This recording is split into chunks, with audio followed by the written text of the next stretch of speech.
But Doze always put himself first. He hid it well, but as we grew closer, I quickly found out. I'm indecisive and feel most comfortable following others. I was surprised when Doze confessed his feelings to me, but thinking about it now, maybe he was drawn to my weak personality. When we started dating, I began to notice things about Doze's personality that bothered me. But since such a great guy chose me, I told myself not to be too picky. After we graduated from university, my doubts grew stronger. Thanks to his father's connections, Doze got hired by a big company and was given special treatment. Being an only son, his parents spoiled him a lot. My father-in-law even had a friend who managed an apartment building and gave us a huge discount on rent. I started to feel like my in-laws were upset that Doze had chosen me.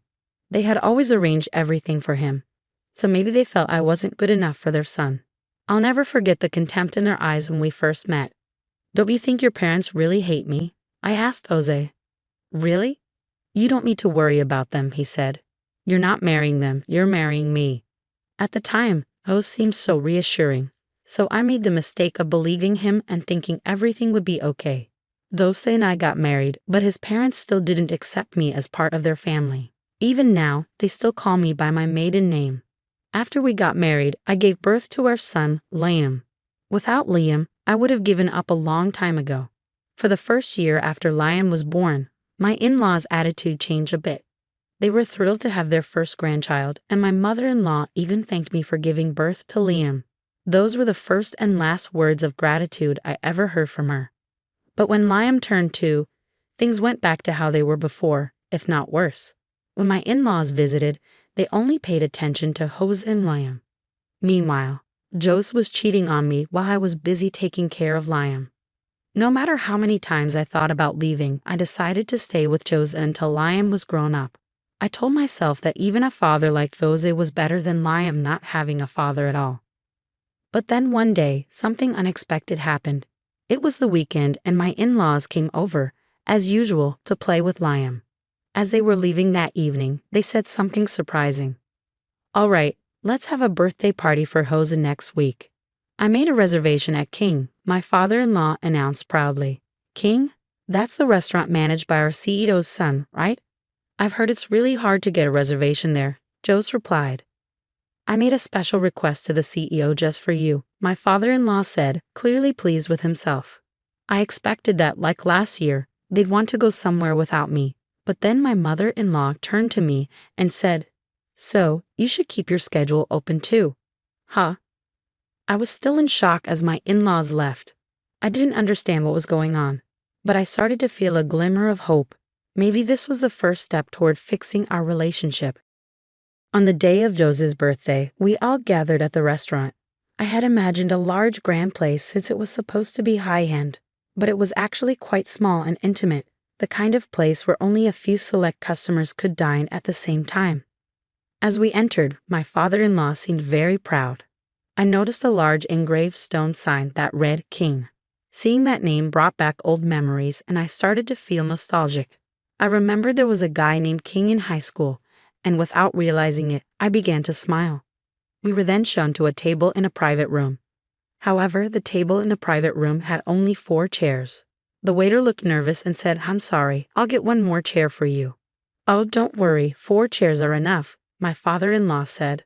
The waiter seemed confused, but I immediately understood what my father-in-law was implying. My mother-in-law added, "Oh no, I forgot to make a reservation for Mrs. Jones. I'm sorry." She pretended to be surprised and grabbed my hands. The 5 of us went to the restaurant together, but she intentionally didn't save a spot for me. "Honey, there's no need to apologize," my mother-in-law said. "We originally made this reservation for our son and grandson. We don't need to include strangers." My father-in-law encouraged her with a loud laugh. "Hey, Emery, be sure to pay the bill. How nice it is to treat your family to a meal." After Josie spoke, my in-laws laughed even louder. Their loud, inappropriate laughter didn't fit the quiet atmosphere of the fancy restaurant. My son, Liam, looked at me uncomfortably. I wanted to flip the table they were sitting at, but I didn't have the energy to fight them anymore, and I didn't want my precious son to see that. I sighed and turned around. "Fine, I'll watch over Liam, so don't worry. Bye, Emery Jones." As I walked out of the room, I heard more laughter behind me.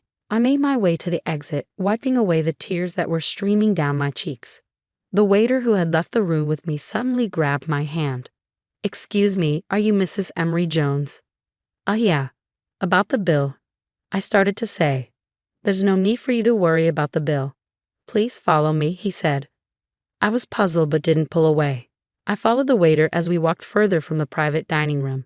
I could still hear my father-in-law's loud voice behind us, saying things like, "She'll be so expensive she won't be able to pay. She'll probably start crying. If she can't pay, she should wash dishes." As we approached a staff room, I felt a bit relieved when the noise from my in-laws faded away. But I was still curious about why the waiter was leading me here. He opened the door, and I grew more worried. Inside, a tall man with a serious face stood in front of me. He looked familiar, but I couldn't quite place him. I stared at him, and he raised an eyebrow. That gesture made me realize. "Are you King?" "Yeah, it's been a while, Emery." King smiled. Then his expression turned serious. "Emery, can you leave them to me?" "Them? Do you mean my husband and in-laws?" "Yes, let's go see them now." King took my hand and led me back towards the private dining room.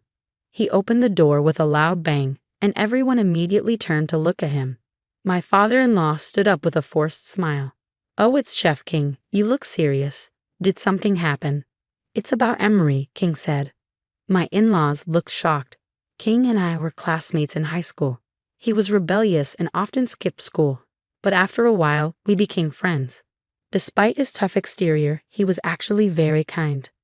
When my in-laws heard what King said, their faces went pale. "Oh, we didn't intend to," they started to stammer. "Then please explain to me what you were trying to do," King demanded. Jose, looking pitiful, stepped forward. As I followed his gaze, I saw an older man who looked like King walking towards us. I wanted to laugh, but the room's atmosphere was too tense. "Are you the ones who treated my son's friend so rudely?" the older man asked. "But boss, what happened?" "Won't you explain?" my father-in-law stammered. He's wrong. There's been a misunderstanding," he continued. "Hey, Emery, say something," my mother-in-law urged. I didn't need to say anything. King cut in. "I don't mean rude employees like you. Don't come to our office anymore." "No way." "Wait, please give us a chance. We're incredibly sorry. Please forgive us," they begged desperately. My mother-in-law started crying, and the two of them continued to apologize. Liam came over to me, looking scared and with tears in his eyes. I comforted him, telling him not to be afraid, and patted his head. After a while, he calmed down and managed to smile again. "If you're really sincere, you should prove it with your actions," King said. "Clean the restaurant after we close tonight. People with dirty hearts like yours should learn how to clean." King and his father then took Liam and me to a separate room and served us an amazing meal.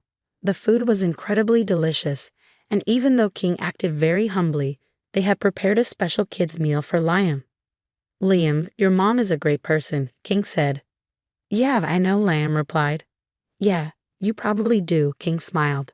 "Do you want me to tell you a story?" King began sharing a story from the past, recounting how he had hated studying when we were in high school. King's parents were high achievers, but he struggled with studying and felt like he didn't fit in with his family. He missed so many days of school that he was close to being expelled. One day, King and I were paired up for a cooking assignment in home economics class. "Try this," I said, handing him a sample. "Wow, it's delicious," he replied. "You're so good at seasoning food." "I just did it randomly," I said. "No way. I saw how many times you tasted it. There's no way it was random," King said. I didn't think much of my words, but it was the first time King had ever received a compliment. Thanks to that compliment, King started studying cooking. Of course, he didn't become a pro right away and made many mistakes. "I'm really useless," he said once. "You're not useless," I reassured him. "You just need to be creative with your cooking." "Huh?" he responded. "No matter how good your ingredients are, if they're not cooked well, they won't taste good. Measure portions properly, try different combinations, or let things sit overnight once in a while." Creative. Yes, exactly. Just like in cooking, even if you have talent, not everything you do will be perfect, so you need to be creative. That advice helped King realize he needed to aim to be a pro. He eventually became a world-renowned chef. His relationship with his parents improved after that. After hearing the whole story, I was amazed. Did I really say something like that? Yes, King said. You probably don't remember, but your words had a huge impact on me. Mom, you're amazing, Liam said. King's story didn't end there. He spoke about me to his employees many times, so when the waiter heard my name, he recognized it and knew he had to help me. So the restaurant name wasn't just a coincidence. Yeah, King said, smiling. You're the one who once wrote my name with a C instead of a K, right? I'm sorry, I didn't do it on purpose, I said. No, I'm actually happy it happened, King replied. You were the only person who paid attention to me back then. I thought writing the restaurant name with a C would make it stand out and be easier to remember. So thank you. One of the staff called to King and he left the room. I reflected on what I had told him back then. I realized I needed to be creative with my own life too.